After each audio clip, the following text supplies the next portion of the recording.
Hello and welcome to the European Resilience Initiative Center video podcast. Today our guest is Nathalie Vogel.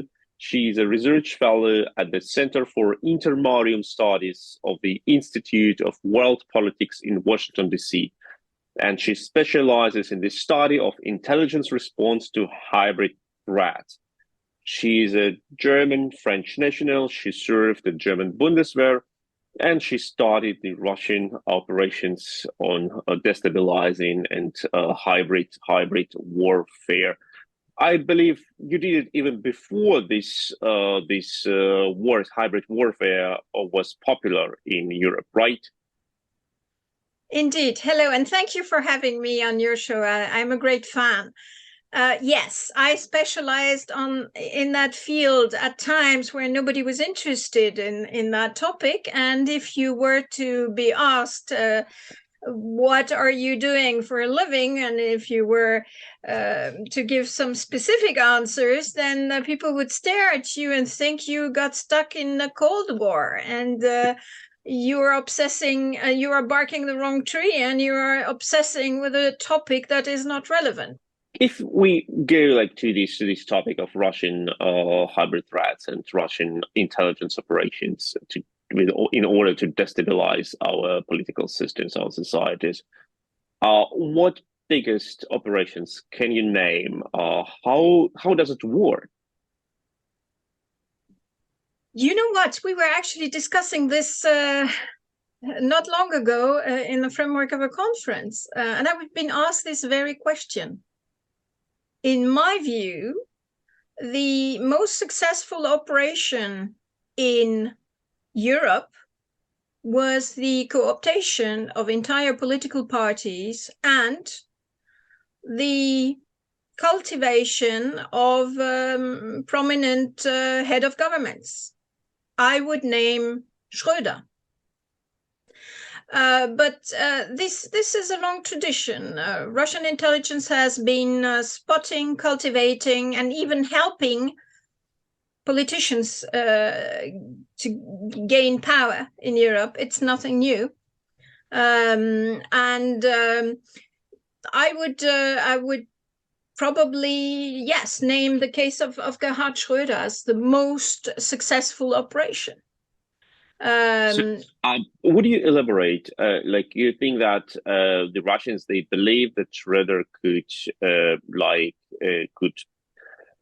could join or could share some views which can be helpful, or did they actively helped him to go to power, or to get some positive glance of being so much deep in understanding of Russia?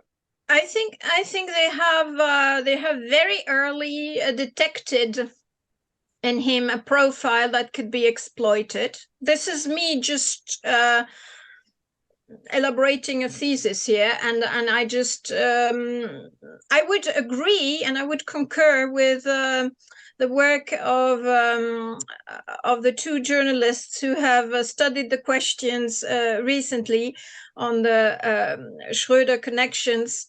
You mean the journalists of the German Frankfurter Allgemeine Zeitung, exactly, who published a book, and the book is excellent. The book is really excellent. It's an excellent work, and I think that, honestly, I'm speaking of the book of Vena, which you just mentioned. Honestly, of course, they've been door openers, but the question is, when did they really spot him? And I think they did so very early in his younger student years. He was more inclined to collaborating with the Soviet Union. He had a certain disdain for anything American.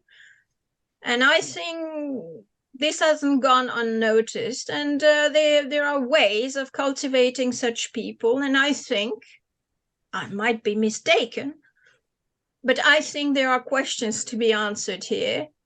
And I think the operation can have been considered as a success already with his being elected chancellor. The rest, I said this before, but the rest was really an easy exercise for anyone who is a graduate of the KGB school. How does it work? Like, how do Russians approach people? Do they come on the conference and say, "Hey, do you want to fight for peace?" But they also use proxies, people who are not even Russian nationals who work for them. They can be working as scouts. They can be in academia working as scouts on behalf of Russian intelligence. This exists.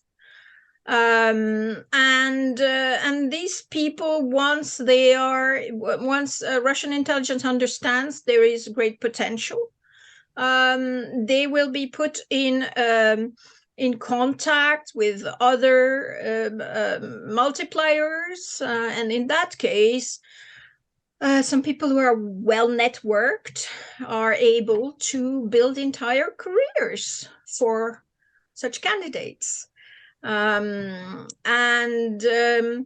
Yes, this has been very well described by my friend, our friend Thomas Silves, who has explained what the concept of access academia is.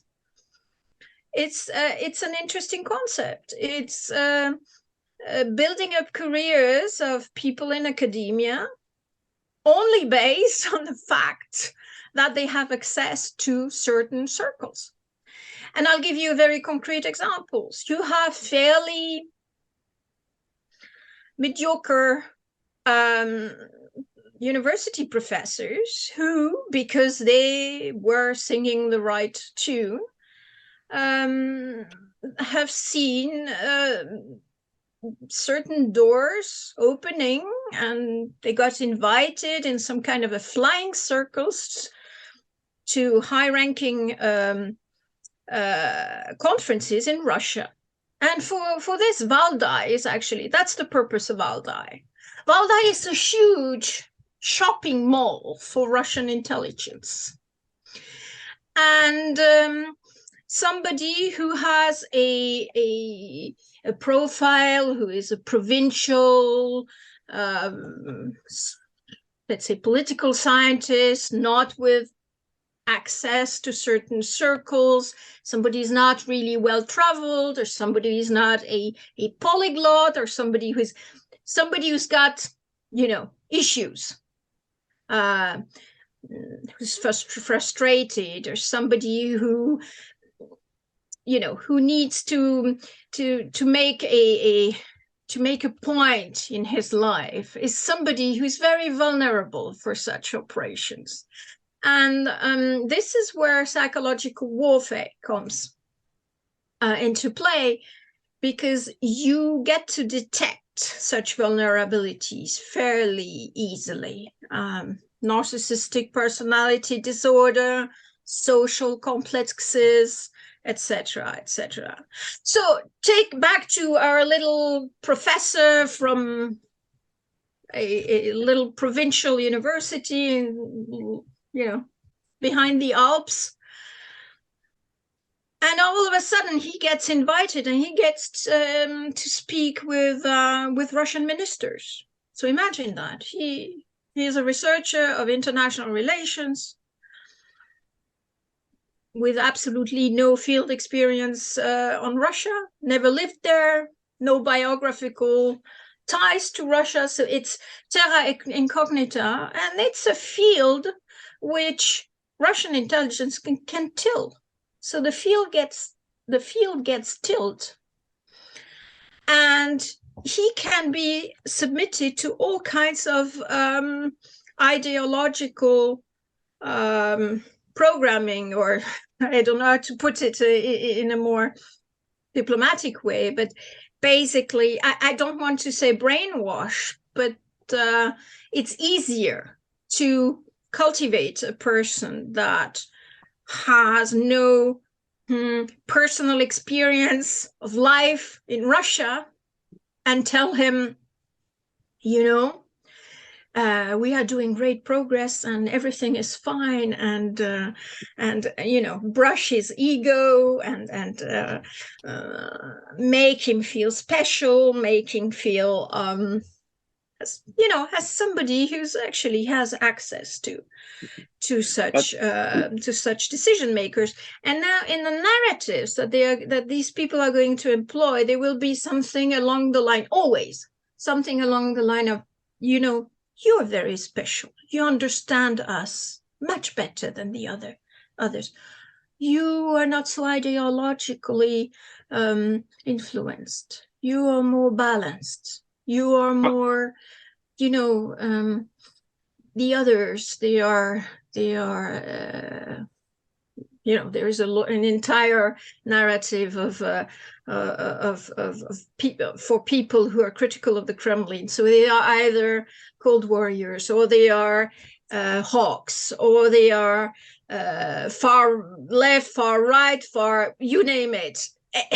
Anything that fits into the picture for smearing somebody who is a critic of the Kremlin. While when they deal with willing executioners of Russian propaganda, they usually employ a method that would go along the line of pampering.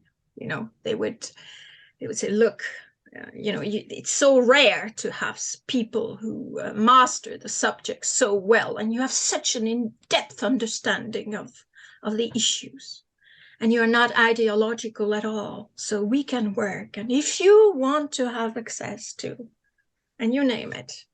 And there starts a real flying circus. So it's very easy for, let's say, counterintelligence to detect at that level if somebody is being courted and cultivated. Because if you are a middle of the road scientist and all of a sudden you get invited to, let's say, Yakunin's Road Forum, 5-star in Greece, flown first class, something is not quite right there.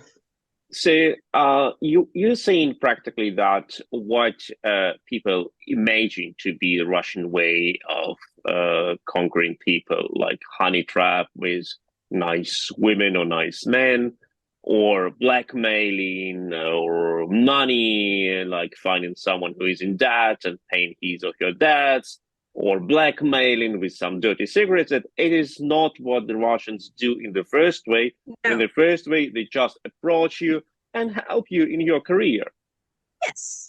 They even go further. So one of the techniques as well is to create, for let's say somebody who's in an international organization and dealing with the Russians. They create fake obstacles. And then they make sure that this person is the one that succeeds in doing away with these obstacles. So that this person is viewed by their organization as someone who really can deal with the Russians. That's also one of the techniques. But you have plenty of them. No, coercion is not, but it happens, of course. Blackmail happens, and compromat happens, of course. But that's not the Olympic discipline. The Olympic discipline, the ones who are really good, manage to recruit using the techniques I just explained. There are plenty of such examples. Germany is full of them. Austria, my God, yes, as well. But you find them, it's a model of handling that is quite spread. They do that with politicians as well. And they do that with backbenchers. They're very good with backbenchers. So why? Because backbenchers, as a matter of fact, are not known. And if you help them getting notoriety, they usually fall into the trap. So this is also something that is quite common. And as I say, when they cultivate, they use all the techniques in a framework, in a time framework of decades. They don't cultivate 1 year and then drop. They cultivate someone over 20 years, and they have files on people, and that we know because defectors, when they defect, usually carry such files if they are relevant to the security of the country where they defect. And we learn that, for instance, people have been spotted in the 70s, in the 80s, and were cultivated throughout the years. So yes, it's one of the techniques. But, if they can trap someone along the way with a honey trap who is fairly high ranking, they will do it. But that's another part of the operations. It is extremely interesting what you're discussing, what you're talking now. And before we go further to other aspects of the Russian intelligence operations in Europe and how Russia and before the Soviet Union undermined our political system, don't forget to subscribe to our channel to be informed about our new interviews. Don't forget to like, to share, and of course, ask your questions or write your comments in the commentary section. But Nathalie, tell me, you are talking about decades-long grooming of people who could develop to some sort of assets. And you say that it is actually not a huge task to discover patterns and to identify these people. But if it is so easy and obvious, why do the Western intelligence don't follow these people and don't counteract? It is the question that everybody's asking, and there is only one answer. Well, first of all, it depends of the country, right? On the country. Now take Germany. Germany is stuck when it comes to counterintelligence because the limitation of what they can do in terms, operatively speaking, and in the legal framework. The control mechanism are literally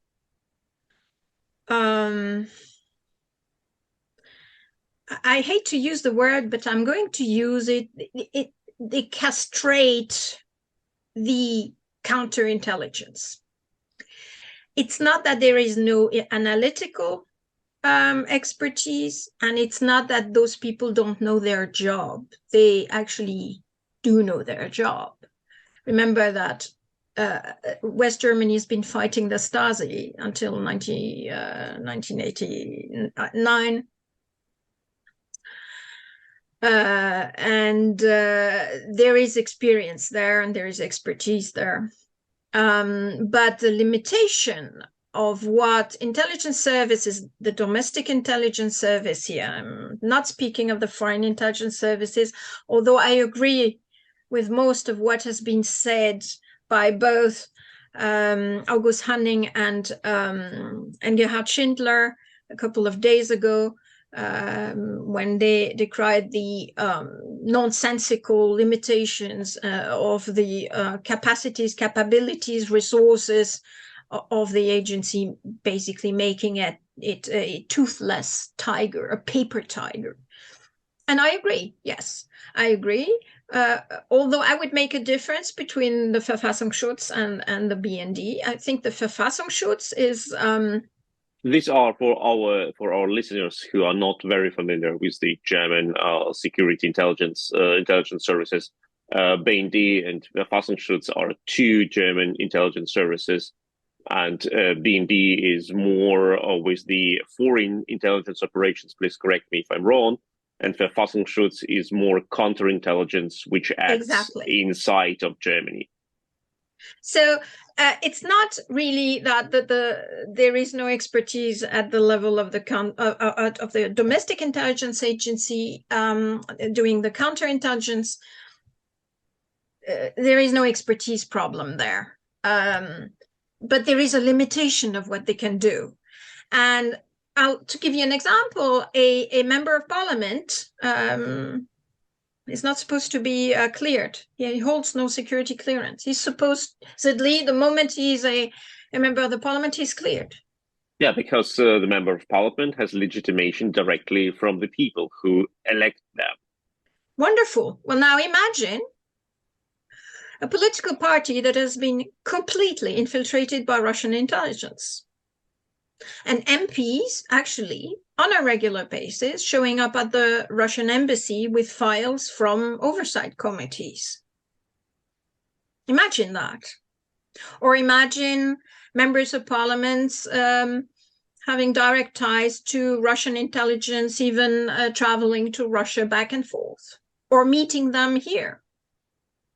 What do you do? You're not going to listen to, you're not going to be able to tap their phone. It's illegal. I mean, it would be very, very complicated. It's possible, but it's extremely, you have to go through a prosecutor. It has to takes time. And before you have managed to get an authorization, the intelligence operation is over. Because in counterintelligence, you have to master the factor time. You have to be the best counterintelligence is actually ahead of time, is preventing actually the intelligence gathering from a hostile entity, if you do your job well. So, well, you can't do that. You can't listen to their conversation, and it's very hard to prosecute cases like that. Very, very hard. Now, of course, we can assume that foreign intelligence services who are allies do that, because there is no restriction. In information gathering is their job. Yeah, that was the famous paradox, as far as I understand, that the NSA could better counteract against the Russian influence in Germany because they were not limited by the limitations on spying, because they were spying on foreign citizens, German citizens, on foreign territory, German territory. Exactly. Is it right? Yes, and so we have allies who are in the position of gathering information. And I'm not only speaking of the United States. There are other allies operating on that field who look very, very carefully at the hostile activities on German soil. And why? Because most of the time it has a direct impact on their situation. It can pose a threat to their country, what is happening here. So, yes, this is paradoxical. And this is what both August Hanning and Gerhard Schindler were criticizing. Ultimately, for instance, when it comes to counterterrorism, the Federal Republic of Germany is relying on foreign intelligence agencies, collection of data, signals intelligence, and even more, even operatively, on allied intelligence services.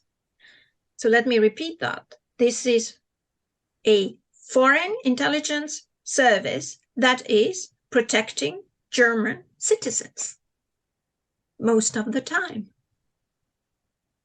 And at the same time, when we look at the polls, the US NSA is one of the organizations which the Germans don't like pretty much. Well, this has also to do with propaganda. This has to do with media which have not been doing their job properly in that regard. I mean, during the Snowden affair, we had things that were written that were utterly outrageous. And yes, well, there is the famous sentence by the former chancellor, "We don't spy among friends." Okay. No, but we do helicopter parenting and micromanagement among allies. And if we are to go down that line, the German intelligence agency, BND, has collected data on Kerry and on Mrs. Clinton. Now, of course, they claim it was the so-called Beifang, which was not intentional. Yes, I've got a bridge to sell you. Now, when we are talking about all these operations which the Russians organize on our soil, should it be like long-term operations, short-term operations? What has changed during the Russia's full-scale invasion of Ukraine? Like the German Federal Chancellor Schröder said about Zeitenwende on the military defense policy, it can be arguable if the Zeitenwende took place, but at least the intention was clear. Did Zeitenwende happen on the field of intelligence services?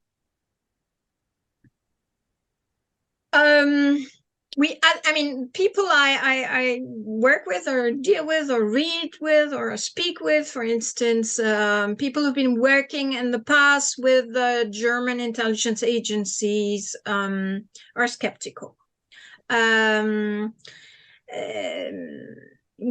For instance, John Cipher is over at the Atlantic Council, has been quite brutal in his criticism, and I think he has a point.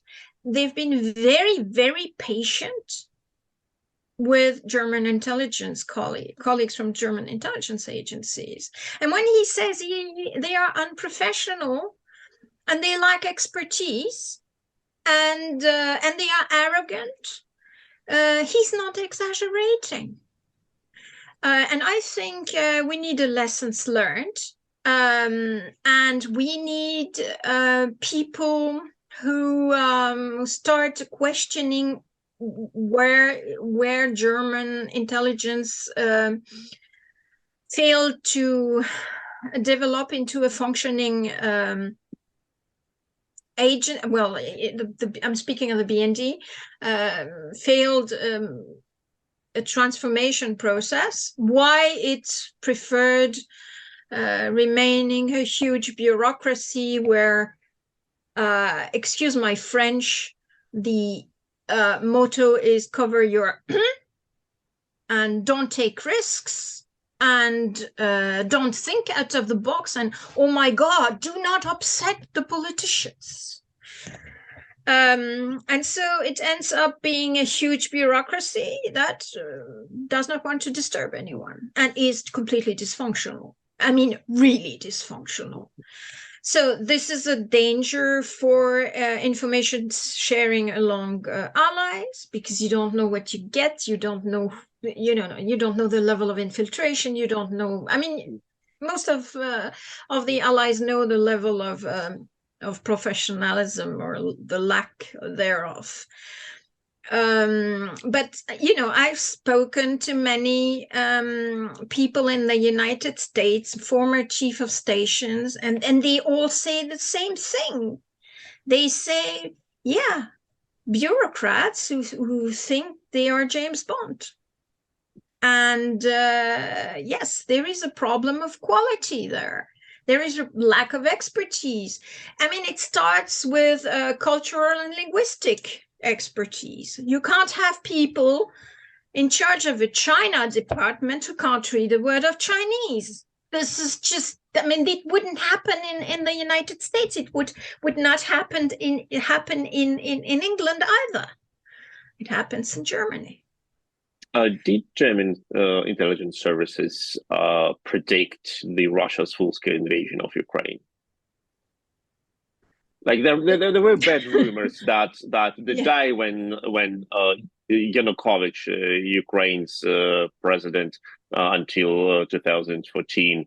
The day when he was packing his stuff and was about to leave Ukraine for Russia. Well, there are rumors that the BND did not respond from the from the station in Kiev to the calls from Berlin because they had Feierabend, because they had end of their duty at that time. I'm not sure. I heard that story too. I don't know, probably from the same person. But I mean, I don't want. Look. The problem is complicated. There is the limitation of what they can do, and then there is this mentality of not disturbing anyone and not taking risk. Because look, they're completely suffocating under all kinds of oversight mechanism, parliamentary committees, etc., etc. And I mentioned that before. I recently spoke with British journalists, and I told them, look, an intelligence agency is as good as the worst member of the Oversight Committee on Intelligence. Because if you have people on these committees that have access to classified information and at the same time dine and wine at the Russian embassy and travel to the Donbass, or some colleagues of their parties with whom they have intense relations, I don't think this is good for an intelligence agency, and it certainly poses a threat to allies. So this is also a dimension. Now, with regard to what happened in February, there are various versions. I think that one of the versions that I heard is quite plausible. One of the aspects of the problem with the BND is their Russia analysis. Now, they claim that they have such great expertise and they are so good. Even in the latest book of Gerhard Schindler, he had a chapter where he said, my God, we are such great Russia expertise. And by the way, we have such access to the Kremlin that we get information that basically no others have. Well, my guess, and the guess of a colleague of mine, is that these very good access to the Kremlin actually reassured them and told them, no, don't buy in this alarmism of the Anglo-Saxons. We know better, and we have such a good relation. No, we are not going to attack. And so they had the signals intelligence from the Allies. There was even human intelligence from the Allies. And then they had their oh-so-good channels to the Kremlin. And they believed the oh-so-good channels from the oh-so-good expertise on Russia. And that's my theory. Or something else happened, but I was not there, so I can't tell you. That is amazing what you are telling, and actually pretty disturbing. Do you see any ways out of this misery? Yes. They need to have a tabula rasa and make a lessons learned, and start at the very beginning. And I think the proposals of the two former heads of the BND are not stupid. I'm not sure that their proposal of placing the BND under the control of the Ministry of Defense is feasible, because this is I don't think, I'm not a legal expert. You're much more well versed in that type of question, but I don't think it's feasible. But, the intention behind that is to avoid the politicization of the BND by the chancellery. So that would be basically avoid another Schröder case, because of course the BND being under Schröder, even if the BND collected enough evidence and enough red flags and enough warnings, what are you going to do? If you're head of division for internal security, and your boss is the chancellor, and your witness is being recruited, he's being cultivated, and open doors with the Russians walking in, and what are you going to do? You're certainly not going to risk your job. And anyway, you would get probably sacked or put somewhere, in an office with no windows. So this is, I think, what happened. I don't think they didn't see what was happening. I think they saw what was happening, but they just did not do anything. And they saw what was happening because I think allies told them with Schröder. Is there any demand among the German population for such change? Because what we are talking now is about like what experts see and what experts can suggest, but we live in a democracy and no expert can change the rules until these rules are being like either publicly advocated or at least went through a democratic procedure of voting, approval, etc. No, because intelligence services have a bad press, and there is really a lot of work to be done.